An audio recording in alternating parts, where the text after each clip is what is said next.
So, if by now you haven't seen the video going around showing I am assuming it's dough in the vat from Kraft Foods, and you haven't seen the video of the woman explaining that this isn't just the only company that does this, and then you see the other video by another woman talking about how multiple people have came forward and said, "Oh, I used to work at enter whatever food processing company you want to name," and it's the same thing that they're only really cleaning the equipment for inspections, and then people reporting getting sick from the food. Go watch them. There are far too many for me to even bother to try to stitch to pick the right one. The one I was going to stitch that I thought was best, they have it turned off, and that's fine. But, everybody keeps asking, how is this happening? How does this happen? This is what happens when you allow uncontrolled capitalism to run rampant. When you let companies lobby to make their own rules, this is what's going to happen.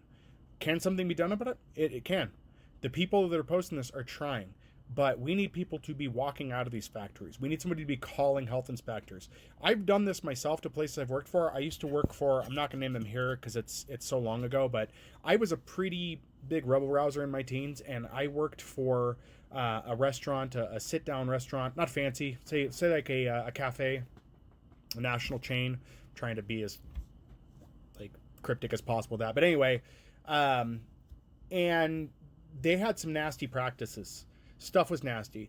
I didn't hesitate after talking to management a few times and said, like, hey, guys, we need to do something. This is getting pretty bad.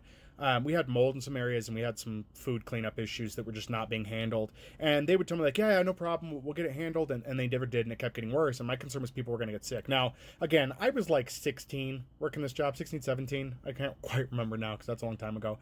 But after, like, the fourth conversation with them, I decided that I wasn't going to be putting people at risk anymore because in my mind, and my brain is very funny, I decided that somehow that made me responsible. We also had other issues. One other for you is soap was still making it into the milk and orange juice machines. Basically, you put the bag in, the milk comes out, or the orange juice comes out. There was still soap in there, and people were getting sick. So I finally just called the health department and lodged a complaint, and we ended up getting inspected, and man, stuff got cleaned up real quick. So my advice to these people is find a way to anonymously report this with documentation, images, video, whatever you can get it to the proper places. Putting it on TikTok is important so the general public knows and could form a boycott, but this needs to make it out to like FDA or whoever else. I'm not sure the proper organization for these places, but you need to get that out. You need to get this out into the public, and you need to make sure that people are becoming aware. You're going to have to provide details, and this is going to piss companies off. You're going to have to provide details of your facility, what time you saw it, those kind of things. Generally, that's going to be kept private so you don't lose your job, but there's still a chance you can get fired. And I'm sorry if that's the case, and I understand the fear there, but try, and I know it's hard with finances the way they are, I get it, but try to do what you can to help people because there won't be an industry if they kill all their customers, right? There won't be one anymore. And also, to a degree, do you feel responsible for that? Even though you're not doing it, they won't let you clean it. You have to do something, Here in Colorado and Greeley, go read I think it's Fast Food Nation, about the number of employees that got pulled into grinding machines and that beef was still served.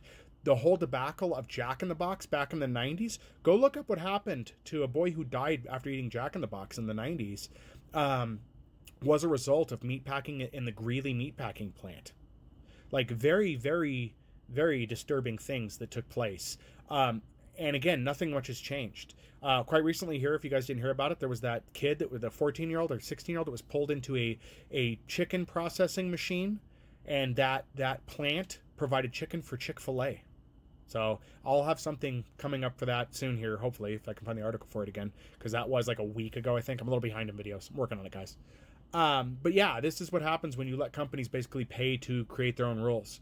We've seen issues with Tyson Chicken. We've seen issues. I mean, every company. The list is endless. Every single company has had issues. Dangerous amounts of metal shavings in food, and then people trying to cover up for that. There's the brominated. Can't even say it. The brominated vegetable oil. God, my mouth is not working tonight. All these things we've seen. that there's excuses given for it. There, it's all this back and forth, and it's very hard to understand. I'm still trying to get a clear definition on whether or not the wood pulp or the cellulose in food is good or bad. I seem to be seeing a campaign now of people like, no, it's fine, but I don't know if I entirely believe that yet. I need more information than just a few talking heads suddenly out of nowhere telling me, oh, it's fine. They've always put wood in food. It's gotten so bad. I saw a guy grind up wood or take wood shavings and make bread out of it because it used to be a practice apparently was done, and he ate it. Apparently, it was on here. It caught me this morning. So I don't know. But what are your thoughts on this? Have you seen these things?